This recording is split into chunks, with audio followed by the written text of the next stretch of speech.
جی جی بسم اللہ۔ باب أحياء الأموات. عن عروة عن جی عائشة رضي الله عنها أن النبي صلى الله عليه وسلم من عمر أرضا ليست لأحد فهو أحق بها. قال عروة وقضى به عمر في خلافته. رواہ البخاری. حضرت عروہ رضی اللہ تعالیٰ عنہ حضرت عائشہ رضی اللہ تعالیٰ عنہ سے بیان کرتے ہیں کہ نبی کریم صلی اللہ علیہ وسلم نے فرمایا، جس نے کسی ایسی زمین کو آباد کیا جو کسی کی ملکیت میں نہیں تھی تو وہی اس کا زیادہ حقدار ہے۔ حضرت عروہ رضی اللہ تعالیٰ عنہ نے کہا کہ حضرت عروہ رضی اللہ تعالیٰ عنہ نے کہا کہ حضرت عمر رضی اللہ تعالیٰ عنہ نے اپنے دور خلافت میں اسی کے مطابق فیصلہ فرمایا تھا۔ اسے بخاری نے روایت کیا ہے۔ اس کے بعد والی روایت بھی پڑھی ہے۔ وعن سعید بن زید رضی اللہ عنہ عن النبی صلی اللہ علیہ وسلم قال من احیا ارضا میتة فهي له. رواه الثلاثة وحسنه الترمذي وقال روي مرسلا وهو كما قال واختلف في صحابي فقيل جابر وقيل عائشة وقيل عبد الله بن عمر والراجح الأول۔ حضرت سعید بن زید رضی اللہ تعالیٰ عنہ سے روایت ہے کہ نبی کریم صلی اللہ علیہ وسلم نے فرمایا، جس نے کسی بنجر زمین کو آباد کیا وہ اسی کی ہے۔ اسے تینوں نے روایت کیا ہے اور ترمذی نے حسن کہا ہے، اور یہ بھی کہا ہے کہ یہ مرسلن بھی روایت ہے کی گئی ہے، اور حقیقت بھی یہی ہے جو اس نے کہا۔ اس کے صحابی میں بھی اختلاف ہے، کہا گیا کہ وہ حضرت جابر رضی اللہ تعالیٰ عنہ ہیں، یہ بھی کہا گیا کہ حضرت عائشہ رضی اللہ تعالیٰ عنہ ہیں، اور ایک نے یہ کہا کہ حضرت عبداللہ بن عمر رضی اللہ تعالیٰ عنہ ہیں، مگر راجح پہلا قول ہی ہے۔ میں یہ گزارش کر رہا تھا کہ ان دونوں حدیثوں کا مطلب اور اس باب کا جو اصل مقصد ہے وہ یہ ہے کہ جو ایسی زمینیں جو کہ بے آباد ہیں اور وہ گورنمنٹ کی ملکیت میں ہیں، ظاہر بات ہے کہ کسی بھی ملک کی جو بھی چیز ہوتی ہے وہ اس کی ذاتی اس کی کے تصرف میں ہوتی ہے جب تک کہ اس کو کوئی باقاعدہ طور پر اپنی ملکیت میں نہ لے لے۔ جیسے پاکستان کے اندر جتنی بھی زمینیں ہیں یا جو کچھ بھی ہے وہ معدنیات کی صورت میں ہے یا وہ زمینوں کی کاشتکاری کی صورت میں یا نہروں کی صورت میں، یہ ساری گورنمنٹ کی ہی ملکیت میں آتی ہیں۔ تو ایسی صورتحال میں جب گورنمنٹ جو ہے وہ اس پہ تصرف نہیں کر رہی اور کوئی شخص جو ہے وہ اس زمین کو استعمال کرتا ہے کھیتی باڑی کے لیے اور وہ پانی دیتا ہے، بیج بوتا ہے، تو وہ سارے جو کچھ بھی وہ محنت کر رہا ہے تو اس میں سے جو کچھ نکلنا ہے وہ سارے کا سارا اسی کا حق ہے۔ یہاں تک کہ جو ان حدیثوں سے ثابت ہوتا ہے وہ یہ ہے کہ وہ اس زمین کا بھی حقدار ہے کیونکہ اس نے اس پہ محنت کی ہے۔ تو جو شخص جہاں پہ محنت کرتا ہے وہ اسی کا حقدار ہوتا ہے۔ میں نے ابھی تھوڑی دیر پہلے یہی میں بتا رہا تھا کہ پاکستان کے اندر بھی جو کسان ہیں ان کو بنجر زمینیں الاٹ کی جاتی ہیں اور دی جاتی ہیں، اور اسی طرح کچھ ایسی زمینیں ہوتی ہیں جو کہ بالکل بھی بے ابان ہوتی ہیں اور گورنمنٹ جو ہے وہ کہہ دیتی ہے کہ ٹھیک ہے جو بھی اس کو، تو یہ ملک پاکستان کے اندر بھی ایسا ہے اور یہ شرعی حکم بھی یہی ہے، جیسا کہ دوسری روایت کے اندر سیدنا عمر بن الخطاب رضی اللہ تعالیٰ عنہ کے حوالے سے بھی آ رہا ہے کہ انہوں نے یہ فیصلہ کیا کہ جو جس جگہ پہ آباد ہے اور اس نے اپنی زمین کو آباد کیا ہے وہ اسی کا ہی ہے۔ اگر آپ اس کو اس تناظر میں دیکھیں، ہمارے پاکستان میں تو ایسی صورتحال نہیں ہے، لیکن آج اگر آپ سعودیہ میں جائیں تو آپ کو اندازہ ہوگا کہ وہ اتنا بڑا رقبہ علاقہ بالکل بے آباد ہے اور وہاں کچھ بھی نہیں ہوتا۔ تو ایسی صورتحال میں اگر کوئی شخص کسی جگہ پہ اپنی کٹیا بناتا ہے، کوئی اپنا گھر وغیرہ جو ہے وہ تعمیر کر لے اور ساتھ میں وہ محنت مشقت کرنے شروع کر دے اور کھیتی باڑی کرے، تو وہ زمین اور وہ قطعہ جو ہے وہ اسی کا زیادہ حق رکھتا ہے۔ گورنمنٹ کو چاہیے کہ وہ اس کو دے دے، لیکن اس کا مطلب یہ ہرگز نہیں ہے جیسے کہ ہمارے ملک میں ایک انٹرنیشنل قانون بھی ہے آپ کے، ہر چیز جو ہے وہ ملکیت جو ہے وہ ملک کی ہے، اور جو کوئی بھی ملک ہے وہ جو کچھ بھی اس کے اندر ہے وہ سارا کچھ اسی کے ملکیت میں ہے، اور اگر کوئی خریدتا ہے یا بیچتا ہے تو گورنمنٹ اس کی اجازت دے تو پھر تو ٹھیک ہے، وگرنہ وہ ملکیت۔ ہمارے ہاں معدنیات وغیرہ ہیں، اور اسی طرح دیگر کئی ایسی چیزیں جو ہیں وہ ساری کی ساری گورنمنٹ ہی ان پر اپنا حق جتاتی ہے، اور یہ شرعی طور پر بھی اس حوالے سے مناسب محسوس ہوتا ہے کہ اس حدیث کا جو مفہوم مخالف ہے وہ بھی یہی ہے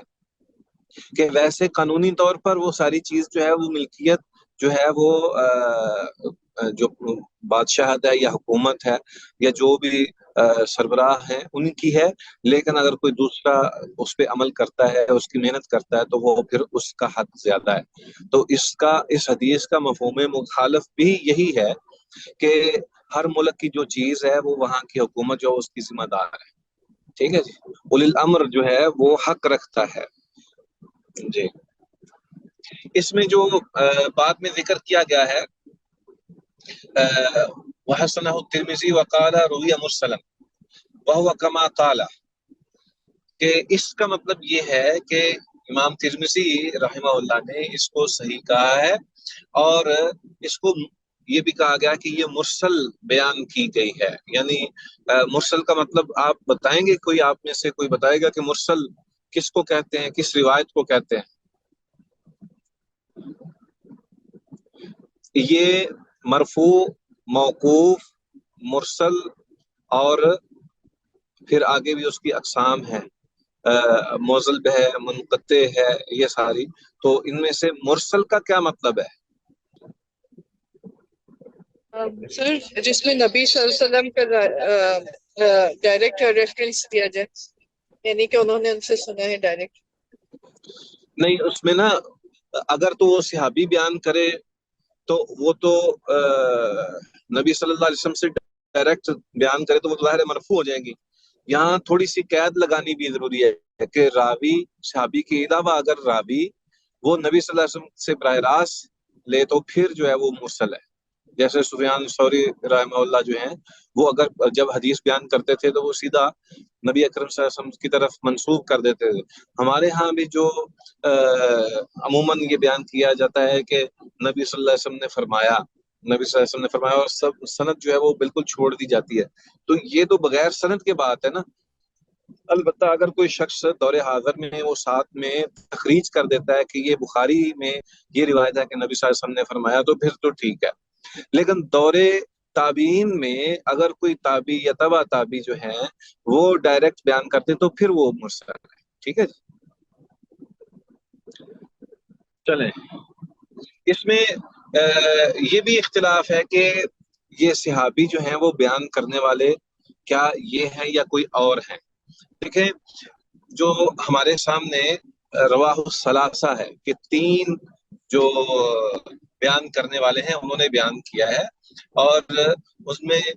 ظاہر بات ہے کہ ہر ایک کی اپنی اپنی سند ہوگی، اور اس سند میں جو روات ہیں یعنی صحابی ان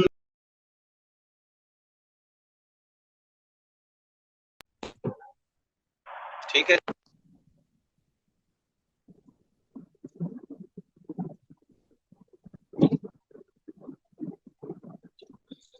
یہاں پہ نیچے انہوں نے جو آپ کے سامنے نیچے شرح ہے اس میں جمہور علماء کا موقف بیان کیا گیا ہے کہ امام شافعی، امام احمد، قاضی ابو یوسف اور امام محمد مالک وغیرہ نے کہا ہے کہ اگر کوئی اس طرح زمین کی آباد کاری کرتا ہے تو وہ حق رکھتا ہے، یعنی امام حاکم جو ہے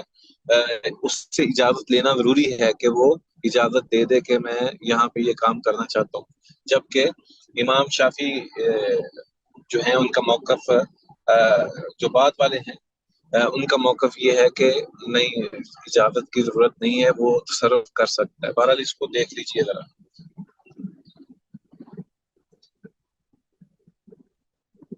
سر اگر جو زمین ہے وہ کسی اور کی ہو اور وہ بنجر ہو پوری کی پوری، اور اس نے ملازم رکھا ہو یا کوئی مزدور رکھا ہو اس کو پورا آباد کرنے کے لیے، یعنی اس کو آباد کرنے کی ذمہ داری اسی کی ہو۔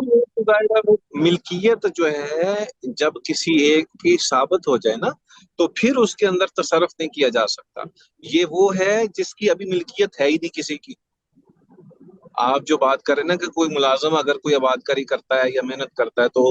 کیا وہ اس کی ہوگی؟ نہیں نہیں نہیں، ایسا نہیں ہے۔ مفہوم یہ ہے، اس حدیث کا مطلب یہ ہے کہ ایسی زمین، ایسی جگہ جو کسی کی ملکیت میں ہے ہی نہیں، اگر تو ملکیت میں آ گئی پھر تو وہ بات ہی ختم ہو گئی نا۔ ٹھیک ہو گیا سر، صحیح ہے، ٹھیک ہے۔ ہاں جی، چلیں آگے چلیں۔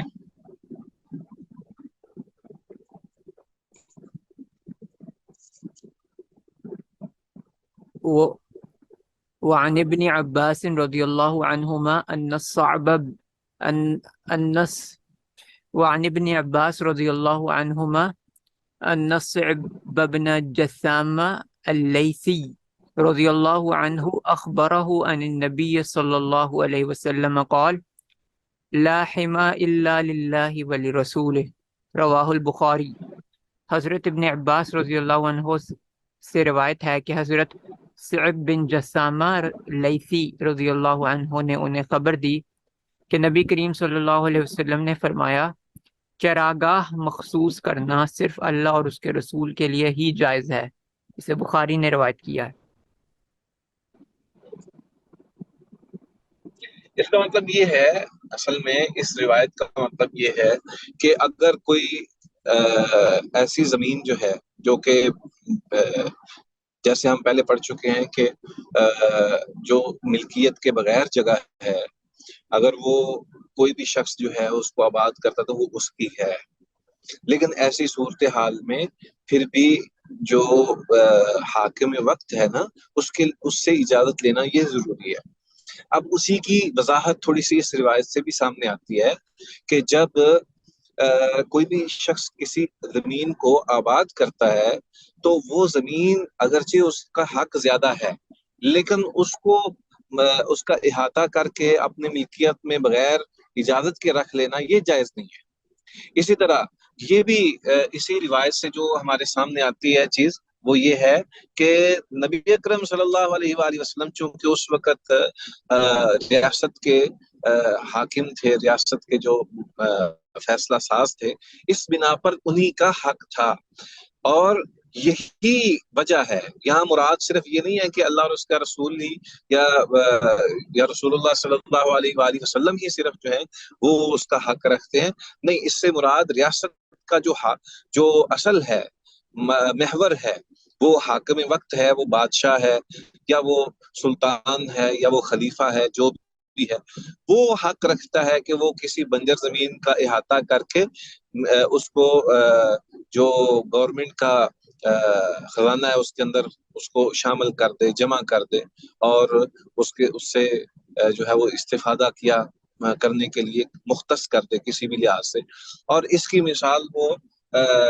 وہ بیان کرتے ہیں کہ جیسے حضرت عمر بن خطاب رضی اللہ تعالی عنہ نے ایک احاطہ جو ہے وہ مدینے میں جہاد کے گھوڑوں کے لیے مختص کر دیا تھا، کہ یہ بڑا معروف واقعہ ہے کہ دور خلافت عمر رضی اللہ تعالی عنہ میں یہ ایک چراگاہ تھی، اور وہ چراگاہ جو ہے وہ مدینہ والے استعمال کرتے تھے، لیکن حضرت عمر فاروق رضی اللہ تعالی عنہ نے اس کو خاص کر دیا کہ یہ چراگاہ جو ہے یہ صرف جو جہاد کے گھوڑے ہیں ان کے لیے ہی یہ مختص ہے، اور وہی اس کو استعمال کریں گے۔ تو مقصد یہ ہے کہ یہ ممکن ہے کہ حاکم وقت کسی بھی جگہ کو بیت المال کے لیے یا مسلمانوں کے مفاد کے لیے، مسلمانوں کے اجتماعی مفاد کے لیے کسی جگہ کو اپنے لیے خاص کر لے، لیکن اس میں بھی ظلم کا امکان نہیں ہو سکتا۔ یعنی اس سے اگر کسی کی ملکیت میں ہے کوئی جگہ تو اس پر ظلم اور اس کا استحصال کرنا یہ جائز نہیں ہے، یہ جائز نہیں ہے۔ ہاں البتہ کوئی ایسی جگہ ہے جو کہ بے آباد ہے اور بغیر ملکیت کے ہے تو وہ حاکم وقت جو ہے وہ اس کو خاص کر لے کسی مقصد کے لیے، یہ جائز ہے، اور یہی سیدنا عمر فاروق رضی اللہ تعالی عنہ کا عمل تھا۔ ٹھیک ہے جی۔ وعنہ رضی اللہ عنہ قال قال رسول اللہ صلی اللہ علیہ وسلم لا ضرر ولا ضرار، رواہ احمد وابن ماجہ۔ حضرت ابن عباس رضی اللہ عنہ سے روایت ہے کہ رسول اللہ صلی اللہ علیہ وسلم نے فرمایا نہ پہلے نقصان پہنچاؤ اور نہ بدلے میں نقصان پہنچاؤ۔ اسے احمد اور ابن ماجہ نے روایت کیا ہے۔ اس روایت کا جو اصل مقصد ہے نا وہ یہ ہے کہ مسلمان جو ہے وہ ہر اعتبار سے وہ حق رکھتا ہے، جو بھی جس اعتبار سے بھی جہاں بھی کوئی ملکیت رکھتا ہے تو وہ اس کا زیادہ حق رکھتا ہے۔ ہم مسلمان ہونے کی حیثیت سے کسی دوسرے شخص کے ساتھ ظلم نہیں کر سکتے، وہ مالی ہو، اخلاقی ہو، یا وہ کسی بھی اعتبار سے ہو، تو کسی بھی چیز میں کسی بھی شخص کو نقصان نہیں پہنچایا جا سکتا۔ اور اس کا مطلب اس پس منظر میں جو ہمارے سامنے ہے اس کا مطلب یہ ہے کہ جب کوئی چیز جو ہے وہ کسی کے لیے خاص ہو گئی، ملکیت میں آ گئی، تو پھر اس پہ قبضہ کرنا، ناجائز ظلم کرنا اور اس طرح کے دیگر معاملہ تو یہ جائز نہیں ہے۔ اچھا، یہ روایت جو ہے یہ اسلام کے بنیادی اصولوں میں سے ایک اصول کے طور پر ہمارے سامنے لا ضرر ولا ضرار، یہ ایک بنیادی اصول ہے کہ کسی کو نہ تکلیف پہنچاؤ اور نہ ہی کسی سے تکلیف کی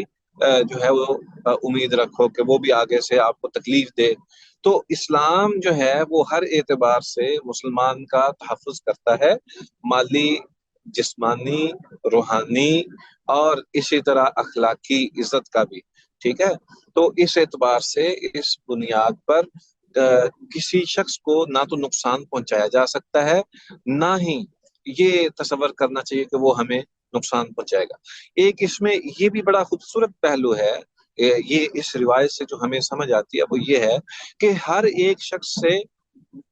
پہلے سے ہی طے کر لینا کسی بھی اعتبار سے کہ فلاں شخص جو ہے وہ ایسا ہے ویسا ہے، یہ بھی ٹھیک نہیں ہے۔ کہ ہر ایک سے یہ جستجو رکھنا، یہ طمع رکھنا کہ یہ ہمیں نقصان پہنچائے گا، یہ بھی بات صحیح نہیں ہے۔ ہر مسلمان سے خیر کی ہی توقع اور اچھائی کی ہی امید رکھنی چاہیے۔ تو نہ تو کسی کے اوپر ظلم کیا جائے اور نہ کسی سے توقع رکھی جائے کہ وہ ہمارے ساتھ ظلم کرے گا، تاکہ معاشرہ جو ہے، اسلامی معاشرہ جو ہے، وہ اعتماد کے ماحول میں اور اللہ اور اس کے رسول کے احکام کے تابع ہو کر چلے، تو یہ سب سے زیادہ مناسب اور مفید ہے، ٹھیک ہے۔ تو یہ حدیث آپ نے ذہن میں رکھنی ہے کہ یہ حدیث جو ہے یہ اسلام کے بنیادی اصولوں میں سے ہے، اور بالخصوص معاملات کے اندر اس کی بہت زیادہ اہمیت ہے۔ وَلَهُ مِنْ حَدِيثِ أَبِي سَعِيدٍ رضی اللہ عنہ مثلہ وهو فی الموطأ مرسل، اور ابن ماجہ میں ابو سعید رضی اللہ عنہ سے اسی کی مثل مروی ہے اور یہ موطا میں مرسل ہے۔ تو سیدنا ابو سعید رضی اللہ تعالی عنہ سے موطا کے اندر بھی یہی روایت جو ہے وہ مرسل موجود ہے۔ مقصد یہ ہے کہ اس کا شاہد بھی موجود ہے اور یہ بہت ہی اہم حدیث ہے۔ یہ نیچے جو شرح ہے اس میں بھی واضح طور پر لکھا ہے کہ 5 چیزوں کے حفاظت جو ہے وہ مقرر کر دی گئی ہے، اور اس میں دین، نفس، مال، عقل، نسل اور بعض نے عزت کا بھی اضافہ کیا ہے۔ تو بہرحال مقصد یہی ہے کہ ان تمام امور کے اندر کسی کا نقصان کرنا یہ جائز نہیں ہے، اور اسی طرح یہ جستجو رکھنی کہ وہ بھی ہمارے ساتھ یہ ظلم کرے گا، ظلم روا رکھے گا، یہ بھی امید نہیں رکھنی چاہیے۔ ہر ایک مسلمان سے اچھی توقع ہی رکھی جانی چاہیے۔ جی، سمرہ بن جندب رضی اللہ تعالی عنہ کی روایت پڑھیے۔ وعن سمرہ بن جندب رضی اللہ عنہ قال قال رسول اللہ صلی اللہ علیہ وسلم من احاط حائطا على ارض فهي له، رواہ ابو داود وصححہ ابن الجارود۔ حضرت سمرہ بن جندب رضی اللہ عنہ سے روایت ہے کہ رسول اللہ صلی اللہ علیہ وسلم نے فرمایا جس نے کسی زمین کے گرد دیوار بنا لی تو وہ زمین اسی کی ہے۔ اسے ابو داؤد نے روایت کیا ہے اور ابن جارود نے اسے صحیح کہا ہے۔ ہم ہم نے پہلے جو روایت پڑھی تھی اس میں یہ تھا کہ رسول نبی صلی اللہ علیہ وسلم کے علاوہ کسی اور کے لیے یہ جائز نہیں ہے کہ وہ کسی جگہ کو مختص کر دے، اور یہاں بھی یہ ہے کہ جو شخص کسی کو آباد کر دے اور پھر اس کی باڑ لگا دے تو وہ اسی کے لیے مقصد، یہ اس روایت اور اس روایت کے اندر بظاہر تناقض نظر آتا ہے، لیکن مسئلہ یہ ہے کہ جب کوئی شخص کسی بھی جگہ پر کام کر رہا ہوتا ہے تو اس کی حفاظت کی ذمہ داری بھی اسی کی ہوتی ہے، تو اس اعتبار سے اگر وہ اس کی باڑ وغیرہ بناتا ہے لگاتا ہے تو اس میں کوئی حرج نہیں ہے، لیکن یہ بھی تب ہے جب ملکیت جو ہے یہ حاکم وقت اس کی اجازت دے دے تو اس میں کوئی حرج نہیں ہے، ٹھیک ہے۔ تو بظاہر یہ پچھلی روایت سے مخالف ہے، لیکن حقیقت میں اس میں اور اس میں فرق یہ ہے کہ جب حاکم وقت کسی چیز کی اجازت دے دے تو پھر اس کے بعد اس میں کوئی حرج نہیں ہے کہ وہ اس پر اپنی دسترس جو ہے وہ مکمل کر لے۔ وعن عبد الله بن مغفل رضي الله عنه أن النبي صلى الله عليه وسلم قال من حفر بئرا فله 40 ذراعا عطن فله 40 ذراعا عطنا لماشيته، رواہ ابن ماجہ باسناد ضعیف۔ حضرت عبداللہ بن مغفل رضی اللہ عنہ سے روایت ہے کہ نبی کریم صلی اللہ علیہ وسلم نے فرمایا، جس نے کہیں کنواں کھودا تو وہاں مویشی باندھنے کے لیے 40 ہاتھ زمین اس کی ہے۔ اسے ابن ماجہ نے ضعیف سند کے ساتھ روایت کیا ہے۔ ہاں جی، دراصل اس میں یہ ایک بات واضح کرنے کی ضرورت ہے، نبی اکرم صلی اللہ علیہ وآلہ وسلم اس شخص کو اس کا حق دینا چاہ رہے ہیں جس نے ایک مقام پر ایک جگہ پر کنواں کھودا ہے۔ ظاہر بات ہے کہ اس کا کنواں کھودنے کا کوئی مقصد ہوگا، اور زیادہ تر مال مویشی کے پانی پلانے اور سیراب کرنے کے لیے یا زمین کو سیراب کرنے کے لیے اس نے یہ اپنے مقصد کے لیے کنواں کھودا ہے، تو ظاہر سی بات ہے کہ اس میں اس کا حق ہے۔ تو اب کوئی شخص یہ کہے کہ بھائی جتنا کنواں تمہارا تھا بس وہ اس کی جگہ تو ٹھیک ہے، لیکن باقی جو جگہ ہے وہ سارا اس میں دوسروں کا بھی حق ہے، اور وہ پھر اس پہ تجاوز کر جائیں اس کے مال میں، تو یہ بات درست نہیں ہے۔ اسی بنیاد پر نبی اکرم صلی اللہ علیہ وآلہ وسلم نے اس حدیث سے یہ بات واضح کی ہے کہ جس شخص نے ایک کنواں کھودا ہے اس کے ارد گرد کی جو جگہ ہے وہ اسی کے مال مویشی کے لیے اور ان کے باندھنے کے لیے جگہ ہے، تاکہ وہ اپنے لیے آسانی اور سہولت جو ہے وہ حاصل کر سکے۔ یہ نہیں ہو سکتا کہ ایک آدمی کوئی کام کرتا ہے اور پھر اس سے استفادہ وہ نہ کر سکے، دوسرا زیادہ استفادہ کرے۔ یہ عام طور پر جو ہے یہ ایک عام قاعدہ کلیہ بھی ہے کہ جس نے اپنے مقصد کے لیے یا اپنی ذات کے لیے کوئی چیز جو ہے اس کی ابتدا کی ہے تو وہ ظاہر بات ہے کہ وہ زیادہ حق رکھتا ہے کہ وہ اس سے استفادہ بھی کرے۔ یہ نہیں ہے کہ اس پہ پابندی لگا دی جائے کہ تو استفادہ نہ کر اور ساری دنیا جو ہے اس سے استفادہ کر رہی ہو۔ تو یہ اس حدیث کا مطلب یہ ہے کہ جب ایک شخص نے، ویسے بھی دیکھیں کہ جو شخص مشقت کرتا ہے محنت کرتا ہے تو اسی کے لیے ہی شریعت جو ہے وہ اس کو حق دیتی ہے، جیسے پہلے بھی گزرا ہے کہ جس شخص نے کہیں اپنے لیے جگہ جو ہے اس کو سینچا ہے، صحیح کیا ہے، درست کیا ہے اور سیراب کیا ہے، تو وہ یہاں کہ اگر زمین کے علاوہ اگر کوئی کام کرتا ہے وہاں پہ، مثلاً کوئی ٹیوب ویل لگاتا ہے، وہاں پہ بور وغیرہ کرتا ہے اور اپنے مال مویشی کے لیے وہ کچھ نہ کچھ خدمت کر رہا ہے اور محنت کر رہا ہے، تو وہ زیادہ حق رکھتا ہے کہ وہ اپنے ارد گرد زیادہ استفادہ کر سکے۔ یہ نہیں ہو سکتا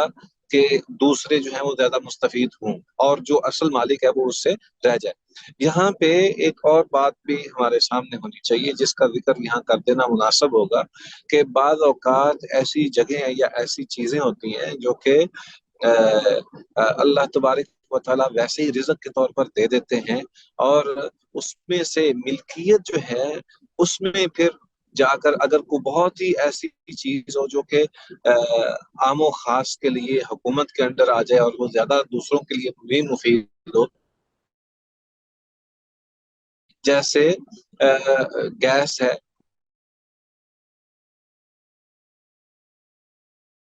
کہیں سے سامنے آ جاتا ہے تو گیس کا ذخیرہ یا پیٹرول کا ذخیرہ جو ہے اس کی ملکیت جو ہے وہ اگر ایک انسان کی ذاتی جگہ پر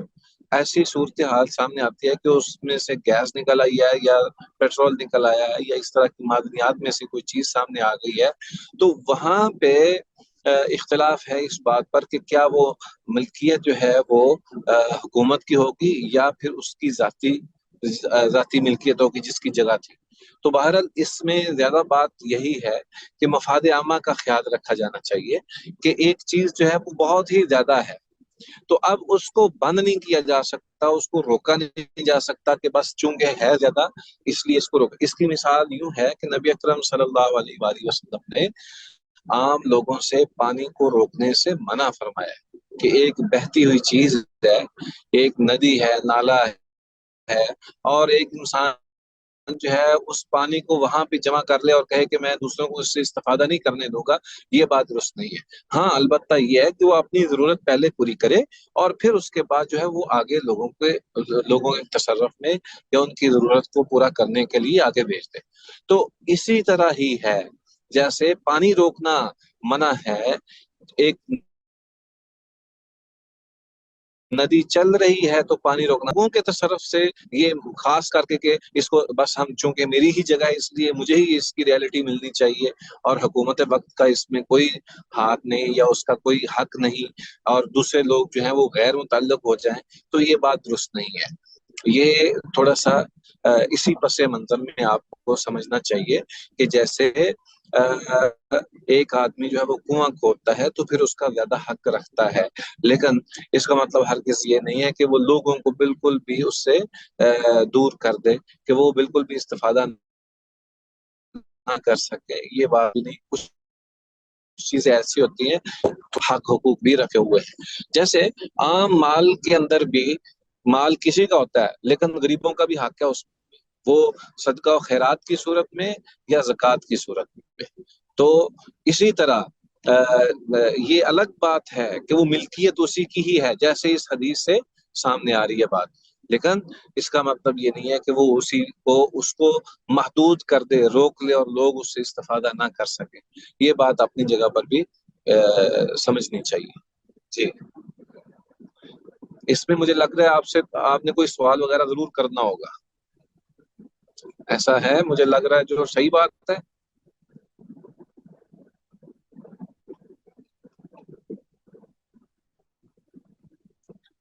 آواز آ رہی ہے آپ کو؟ جی سر آواز آ رہی ہے۔ اگلی روایت پڑھیے پھر۔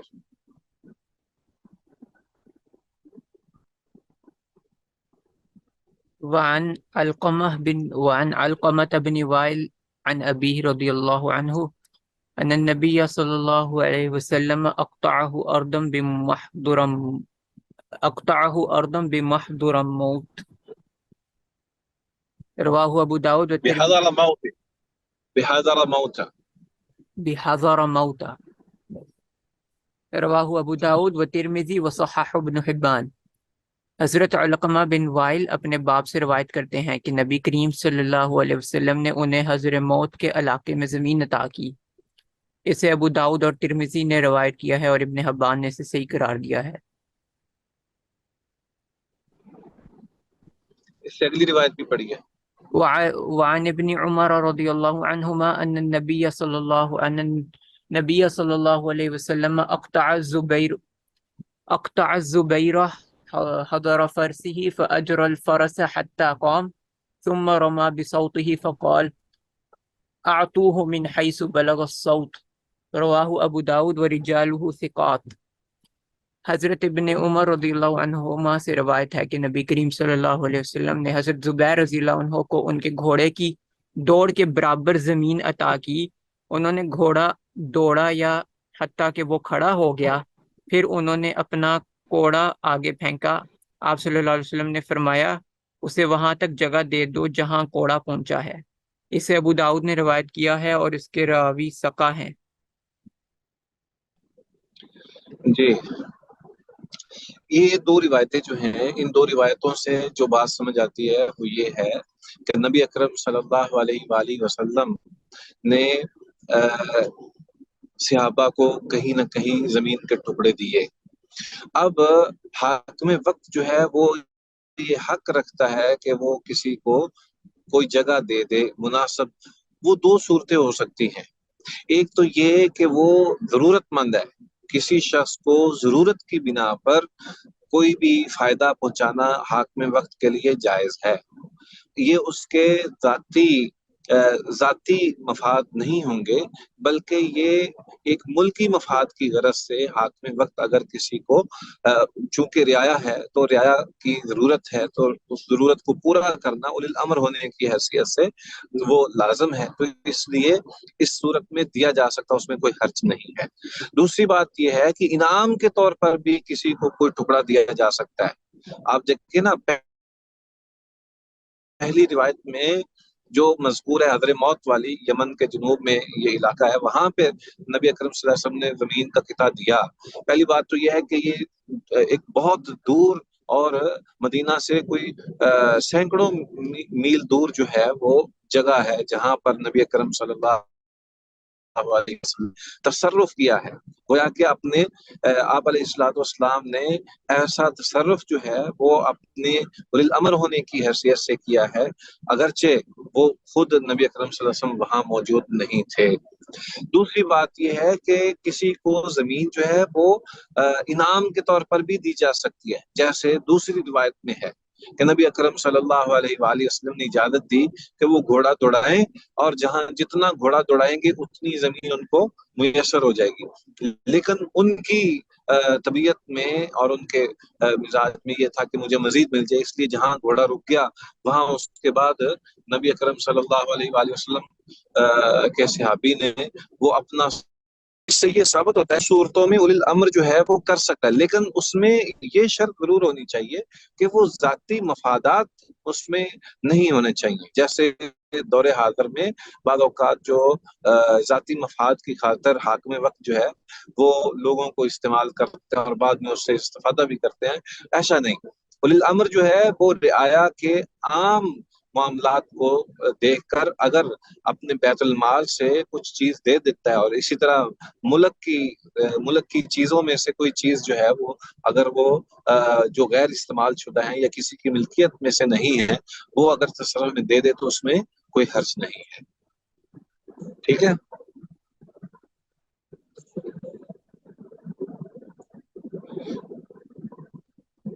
سر اس میں ایک بات واضح نہیں ہوئی کہ جو حضر الموت والی جو جگہ تھی وہ مطلب حضرت محمد صلی اللہ علیہ وسلم نے حضرت علقمہ کے ابو کو یہ جگہ عطا کی، تو اس کو بیان کرنے کی کیا ضرورت تھی؟ مطلب انہوں نے ان کو، اس میں اس صرف کا یہ مطلب، لکھا ہوا ہے نا ہاں، کہ اس میں صرف ان کو جو دے دی ہمارا اور تو باب ہے کچھ نا، بھی نہیں۔ جو ہمارا باب ہے وہ یہ ہے غیر آباد جگہ کو آباد کرنا جس کے لیے ہو تو وہ اسی کا حق ہے۔ دوسرا میں نے اس میں یہ دونوں چیزیں جو ہیں بالکل واضح کی ہیں کہ حاکم وقت جو ہے وہ کسی بھی زمین کو جو کہ ناقابل استعمال ہو، وہ ملکیت میں نہ ہو، وہ دوسرے شخص کو دے سکتا ہے، دو صورتوں میں، انعام کی صورت میں بھی اور دوسرا ضرورت کے مطابق بھی، ٹھیک ہے۔ تو ایسی جگہ جو کسی کی ملکیت میں نہیں ہے، جیسا کہ ہمارا باب ہے کہ غیر آباد جگہ کو آباد کرنے کا جو بھی، جیسے پہلے ہم نے پڑھا ہے کہ اس کا کیا حکم ہے، تو جو شخص حاکم وقت ہے وہ بھی اس میں تصرف کر سکتا ہے اور اس میں بھی کوئی حرج نہیں ہے، ٹھیک ہے۔ اور سر جو دوسری روایت ہے اس میں اندر یہ پڑھا ہے کہ جہاں تک کوڑا پہنچا ہے، جس کو ساؤتھ، جو ساؤتھ کا لفظ ہے، جو کوڑا جس کی ٹرانسلیشن ہے، تو وہ کوڑا کیا مطلب ہوتا ہے؟ کوڑا کس چیز کو کہتے ہیں؟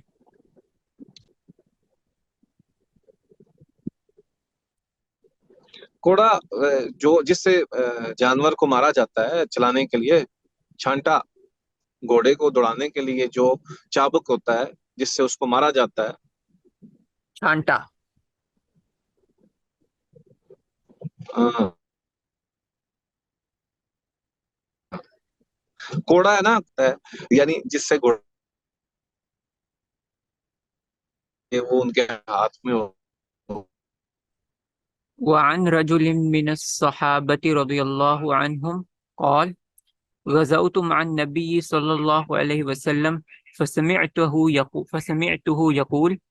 الناس شركاء في ثلاثة في الكلب في الكلب في الكلب والماء والنار. رواہ احمد و ابو داود و رجالہ ثقات.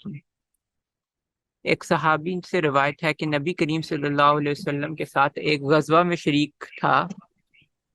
تو میں نے آپ صلی اللہ علیہ وسلم کو یہ فرماتے ہوئے سنا کہ لوگ تین چیزوں میں شریک ہیں: گھاس، پانی اور آگ. اسے احمد اور ابو داؤد نے روایت کیا ہے اور اس کے راوی ثقہ ہیں. شکا نہیں، سکا. ثقہ. سائنٹیفک سکا. سر یہ پہلا ورڈ کیا ہے؟ کون سا؟ سر یہ جو تین چیزیں ہیں اس میں کیا ہے؟ فل قلعہ ہے، فل کلائی والمائی والناری. ہاں جی، کلا کہتے ہیں گھاس کو، گھاس پھوس جو ہوتی ہے نا عام، جس کو ہم پگڈنڈیوں میں دیکھتے ہیں. ایک تو وہ گھاس ہے نا جو باقاعدہ طور پر اگائی جاتی ہے بیج وغیرہ ڈال کے، وہ نہیں ہے. یہ وہ ہے جو خود رو گھاس پھوس اگتی ہے، وہ پگڈنڈیوں میں ہو یا کہیں بھی کسی بھی جگہ پہ ہو، تو یہ وہ ہوتی ہے. تو نبی اکرم صلی اللہ علیہ وآلہ وسلم کا اس حوالے سے فرمان ہے کہ ایک صحابی جو نبی صلی اللہ علیہ وسلم کے ساتھ غزوے میں تھے، وہ بیان کرتے ہیں کہ میں نے نبی صلی اللہ علیہ وسلم سے سنا کہ الناس شرکاء فی ثلاثۃ، لوگ جو ہیں وہ تین چیزوں میں برابر کے شریک ہیں. یعنی اس میں قبضہ کرنا یا ملکیت کر کے پھر اس کے اوپر پابندی لگا دینا کہ کوئی اور اس سے استفادہ نہیں کر سکتا، یہ جائز نہیں ہے. فی الکلائی گھاس پھوس، والمائی اور پانی، والناری اور آگ. اس کا مطلب پتہ ہے کیا؟ اس کا مطلب یہ ہے کہ وہ پانی جو کہ ندی نالوں میں بہہ رہا ہے، ایک تو وہ ہے نا جس کو ہم جو ہے مشقت کے ساتھ نکالتے ہیں، یا جیسے پہلے روایت کے اندر گزرا ہے کہ کنواں جو ہے وہ بناتا ہے انسان، تو اس کے اندر سے وہ باقاعدہ اس پہ محنت کرتا ہے اور وہ اس کے مصارف ہیں. اس بات کر رہا تھا میں کہ پہلے یہ ہوا کرتا تھا کہ لوگ پانی جو ہے وہ اس کی جو قیمت ہے وہ لے لیا کر، جیسے بیر روما ہے.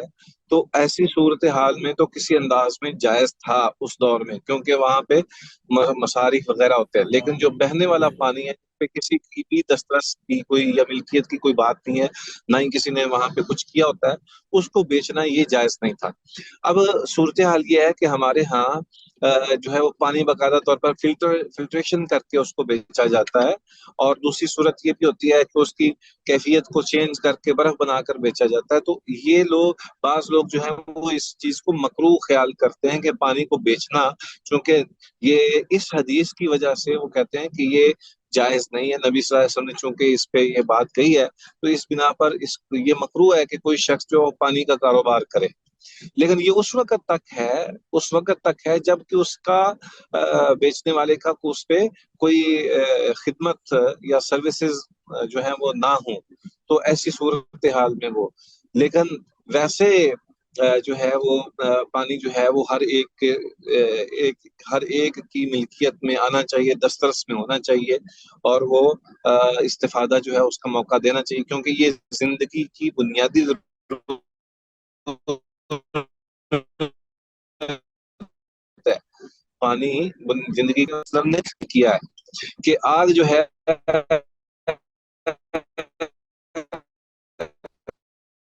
جیسے پہلے ہوا کرتا تھا کہ کھانا کھانے کھلانا جو ہے وہ آگ کی ضرورت ہوتی تھی، اب وہ کہیں کسی موقع پر رہی ہے کہ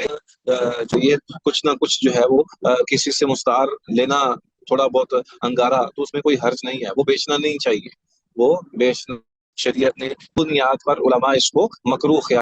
لیکن یہ ہے کہ جب ایک انسان جو ہے وہ اس پہ پورے خدمت کر رہا ہو، یا اس پہ اس کے پیسے وغیرہ لگ رہے ہوں، محنت مشقت بھی ہو، سروسز بھی ہوں، تو اس صورت میں وہ اس کی وہ جو اس کی قیمت ہے وہ وصول کر سکتا ہے، اس میں کوئی حرج نہیں، ٹھیک ہے۔ آج کل حکومت بھی تو پانی بیچتی ہے، حکومت پانی بھی بیچتی ہے، اسی طرح گھاس پھوس جو ہے وہ پگڈنڈیوں پہ وہ اگر کوئی لے کر جاتا ہے وہاں جا کے بیچتا ہے تو وہ بھی اس میں بھی وہ جائز ہے اس کے لیے کہ وہ محنت کر رہا ہے، اور محنت کر کے وہ کسی چیز کو وہاں بیچ رہا ہے، منڈی میں لے جا کے بیچ رہا ہے، تو وہ بھی جائز ہے۔ آگے بڑھیے۔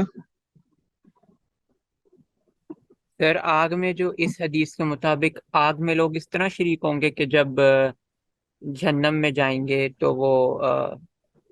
نہیں نہیں نہیں نہیں نہیں میرے بھائی، ایسی بات نہیں ہے، یہ وہ آگ نہیں ہے،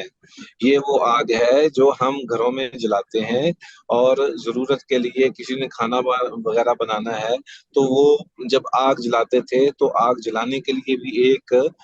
کوئلہ چاہیے ہوتا ہے، انگارہ چاہیے ہوتا ہے جو آگ جلانے کے کام آئے، تو یہ وہ آگ ہے، اس سے مراد اور کوئی آگ نہیں ہے، اس سے مراد وہ بھی نہیں ہے جو ہم سردیوں کے اندر جو ہے وہ ہیٹر وغیرہ بنا کے تو اپنے جسم کو گرم کرتے ہیں، اس سے مراد وہ آگ بھی نہیں ہے، یہ آگ وہی ہے کہ جو انگارہ جس سے آگے آگ جلائی جاتی ہے تاکہ کھانا تیار کیا جا سکے، اور اس میں بھی اگر کسی کے پاس اضافی چیز ہے تو وہ استعمال کرنے کے لیے دے دے۔ دور حاضر میں مثلا گیس ہے، تو یہ جو گیس یا سلنڈر کے طور پر ہے یا ویسے سوئی گیس وغیرہ ہے، یہ ہے تو آگ کی ایک قسم ہے، یعنی اس کو جلایا جاتا ہے، استفادہ کیا جاتا ہے، تو اس کو گورنمنٹ جو ہے وہ بھی بیچتی ہے، تو اس میں کوئی حرج نہیں ہے، لیکن دیا جلانے کے لیے ایک انگارہ وغیرہ لینا وہ اس کی بات ہو رہی ہے، ٹھیک ہے جی سر ٹھیک ہے، ٹھیک ہو گیا۔ جی۔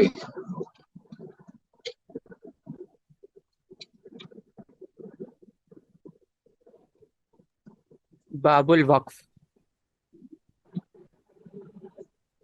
عن ابی ہریرہ ان رسول اللہ صلی اللہ علیہ وسلم قال اذا مات ابن آدم انقطع عنه عمله الا من ثلاث: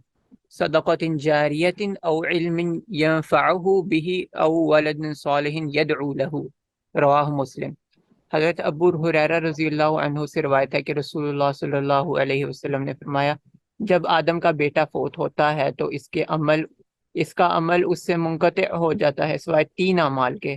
صدقہ جاریہ، ایسا علم جس سے فائدہ اٹھایا جاتا ہو، اور نیک اولاد جو اس کے لیے دعا کرتی رہے۔ اسے مسلم نے روایت کیا ہے۔ جزاکم اللہ خیر۔ اس روایت کے اندر پہلے تو باب کو سمجھنے کی ضرورت ہے۔ باب الوقف، کوئی چیز جو ہے وہ وقف کر دی جائے، کسی مقصد کے لیے اس کو الگ کر دیا جائے، ٹھیک ہے، اور وہ کسی کے ساتھ یا خاص کر دیا جائے، کسی کے ساتھ خاص کر دینا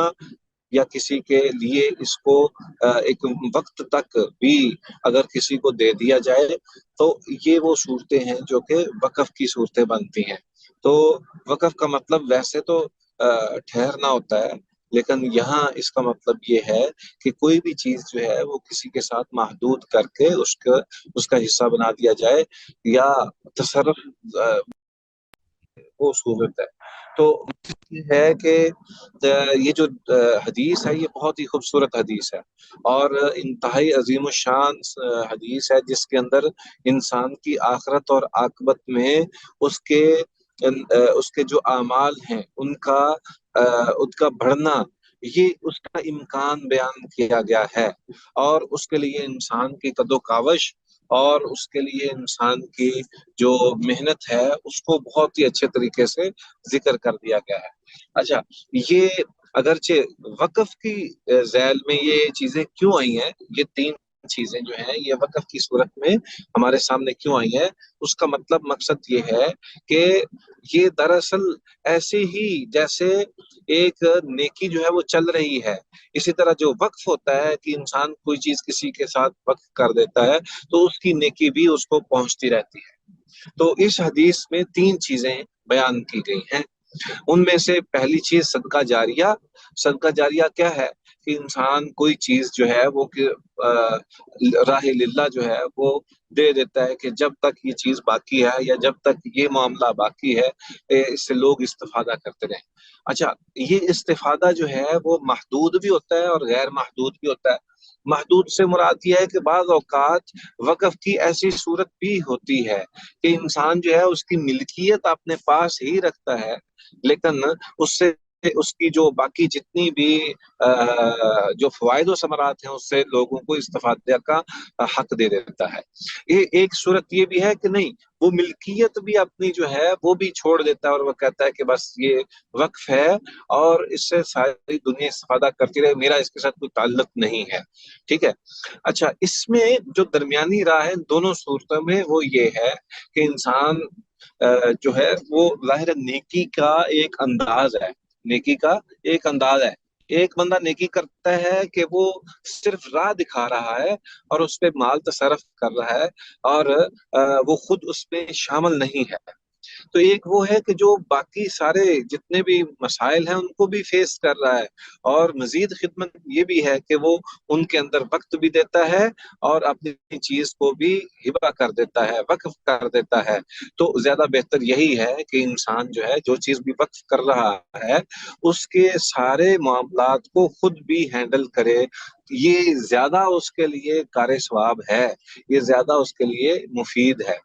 اچھا، اس میں بعض لوگ یہ کرتے ہیں کہ کوئی بھی چیز وقف کر کے اس میں زمین بھی وقف کی جاتی ہے، مال بھی وقف کیا جاتا ہے، جانور بھی وقف کیے جاتے ہیں، اور سب سے بہترین چیز جو ہے جو وقف کرنے کے اعتبار سے ہمارے ایک محسن ہیں، ہمارے بھائیوں جیسے بھائی ہیں، وہ کہہ رہے تھے کہ اس وقت میں نے جو سوچا ہوا ہے کہ وقف کرنے کے لیے کون سی چیز سب سے زیادہ مفید ہے، تو انہوں نے مجھے بھی اس طرف رہنمائی دی۔ کہنے لگے کہ ہمارے اساتذہ میں سے یہ کہا کرتے تھے کہ مسجد جو ہے اس کی جگہ جو ہے وہ وقف کر دی جائے۔ مسجد بنانے میں ظاہر بات ہے کہ وہ 100 سال بھی بنے تو اس کے بعد پھر دوبارہ نئے سرے سے بن جائے گی، لیکن اگر کسی شخص نے مسجد کی جگہ وقف کر دی ہے مسجد کے لیے، تو وہ مسجد بے شک 100 سال تک بن کے پھر دوبارہ بنے تو وہ زمین جو ہے وہ ہمیشہ رہے گی، وہ زمین کا ٹکڑا جو ہے وہ اللہ تعالیٰ اس کی حفاظت فرمائے، اگر کوئی اور مسئلہ نہ ہو تو وہ زمین ہمیشہ ہمیشہ کے لیے مسجد کے لیے بن جاتی ہے۔ تو اس لیے سب سے بہترین چیز یہ ہے کہ انسان اگر وقف کرنا چاہتا ہے تو وہ مسجد کی زمین وقف کرے۔ تو بہرحال یہ تو ایک اضافی چیز میں نے آپ کے سامنے رکھی ہے۔ مقصد یہ ہے کہ صدقہ جاریہ جو ہے وہ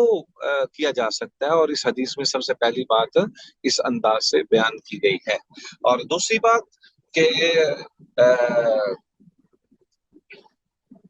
جو علم ينتفع به، کہ ایسا علم جس سے لوگ استفادہ کریں۔ اچھا، یہ علم جو ہے یہ علم شرعی اس سے مراد ہے۔ ایک علم وہ ہے جو کہ علم عصری تعلیم ہوتی ہے جس کے اندر فنون کی تعلیم دی جاتی ہے، وہ بھی اپنی جگہ پر درست ہے کہ ایک بندے کا روزگار جو ہے وہ کسی فن کے ساتھ وابستہ ہے، اور فن جو جس نے سکھایا ہے وہ ظاہر ہے اس کی بنیاد علم ہے، اور وہ جب تک وہ فن چلتا رہے گا تب تک اس کو اجر ملتا رہے گا، لیکن زیادہ تر مراد اس سے ایسا علم ہے جو کہ علم شرعی ہے، اور اس میں آخرت بھی انسان کی سنورتی ہے۔ تو ایسا علم جس میں آخرت کی خوبی بھی پیدا ہو جائے اور اس کے لیے ایمان کی حلاوت جو ہے اس کو میسر ہو، اور وہ انسان جو ہے وہ اس کی آخرت بہتر ہو جائے، ایسا علم اگر کسی شخص نے کسی کو دیا تو اس کا فائدہ یہ ہے کہ اس کو یہ مسلسل جو ہے وہ صدقہ جاریہ اس کی طرف سے جاری و ساری رہے گا جب تک وہ علم زندہ رہے گا۔ اب اس میں ایک بات یہ ملحوظ رہنی چاہیے کہ ہر علم کا جو محور ہے وہ اگر علم شرعی ہے تو وہ نبی اکرم صلی اللہ علیہ وسلم کی ذات ہے، ہر علم جو کہ شرعی اعتبار سے ہمارے سامنے موجود ہے، اس کے محور جو ہیں وہ اگر اس کی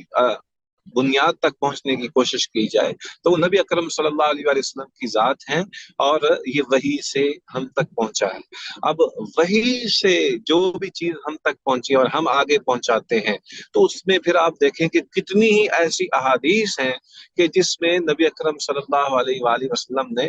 اہل علم کے لیے جو ہے وہ فضیلت بیان کی ہے۔ اہل علم کے لیے کبھی تو شہیدوں کا شہیدوں جیسے اجر پانے کا بھی حکم دیا گیا یا ذکر کیا گیا، کہیں پر یہ بھی بیان کیا گیا کہ یہ جہاد کی طرح ہے، کبھی یہ بھی بیان کیا گیا کہ فرشتے ان کے لیے دعا گو رہتے ہیں، کبھی کچھ بہت زیادہ فضیلتیں ہیں اس حوالے سے۔ تو علم شرعی جب تک رہتا ہے، انسان جو ہے وہ آگے پھیلاتا رہتا ہے، تو وہ ایک ذریعہ بننا ہے، ایک سبب بننا ہے، ایک ایسا لڑی کے اندر پرویا جانے والا ایک ایسا انسان بننا ہے جو کہ اصل علم تو اللہ تعالیٰ کی طرف سے ہم تک پہنچا اور ہم نے آگے پہنچانا ہے۔ تو یہ کام جو ہے وہ بہت ہی مفید ہے، اور اس حدیث کا دوسرا یہ، اور تیسرا انسان جو ہے اس کا نسب ہے۔ نسبی اعتبار سے جب بچہ کوئی بھی نیکی کرتا ہے، کوئی بھی دعا کرتا ہے، تو والد کو خود بخود اس کا اجر مل رہا ہوتا ہے، والد کو اس کا اجر مل رہا ہوتا ہے۔ بندہ فوت ہو جاتا ہے، لیکن نبی اکرم صلی اللہ علیہ وسلم کی اس حدیث اور دیگر احادیث سے یہ ثابت ہوتا ہے کہ بندہ جو ہے وہ روز جزا میں، یا وہ اس کے درجات بلند ہوتے ہیں، تو وہ پوچھتا ہے اللہ یہ کس وجہ سے میرا درجہ بلند ہوا ہے، تو بتایا جاتا ہے کہ تیرے لیے فلاں شخص نے تیرے لیے یہ دعا کی ہے۔ تو اصل تربیت اور دینی تعلیم کا دینا بچوں کو، اس سے یہ ثابت ہوتا ہے کہ انسان جو ہے وہ اپنی اولاد کو نیکی کی طرف گامزن کرے، ان کو ہدایت کی طرف لے کر جائے، اور ان کے لیے محنت اور مشقت والے تمام قسم کے دینی امور ان کو سکھائے، جس سے اس کی اصل جو ہے وہ مرنے کے بعد بھی ان کو فائدہ ہوگا۔ اور پھر یہ ایک نسل تک محدود نہیں ہوتا، جب تک دنیا قائم ہے اگر اس کی اولاد، احفاد وغیرہ موجود ہیں، تو وہ سلسلہ جاری و ساری رہتا ہے کہ ایک دیے سے دوسرا دیا جلتا جاتا ہے، اور پہلے دیے کی روشنی بھی کم نہیں ہوتی، لیکن اس کا آگے سارا ماحول جو ہے وہ منور ہوتا رہتا ہے، اور اس کی بنیاد جو ہے وہ پہلا دیا ہی ہوتا ہے۔ تو اس لیے اپنے بچوں کو دینی تعلیم سے مزین کرنا، ان کو نیکی اور ہدایت کی طرف جو ہے وہ راہ دکھانا، اور ان کے لیے ایسے وسائل مہیا کرنا۔ انسان بعض اوقات جو ہے وہ اپنی اولاد کے لیے وہ دعائیں بہت کرتا ہے، لیکن وسائل مہیا نہیں کرتا اور ان کے نقد مہیا کرتا ہے۔ تو یہ انسان کا جو جذبہ ہے نا، یہ مکمل صحیح طور پر ہر اعتبار سے معاون ہونا چاہیے۔ اور اس صورت میں جو اللہ تبارک و تعالی نے ہمیں جو بات اس سے جو ہمارے لیے بھی ایک انگیخت والی بات ہے، وہ یہ ہے کہ ہم اپنے بچوں کی صحیح دینی تعلیم و تربیت کی طرف توجہ دیں اور آخرت کی طرف دھیان دیں، تاکہ ہمارے لیے بھی بہتری ہو سکے۔ تو اس کو وقف کی صورت بھی دی جا سکتی ہے، یعنی صدقہ جاریہ اور علم، اور اس کے ساتھ ساتھ جو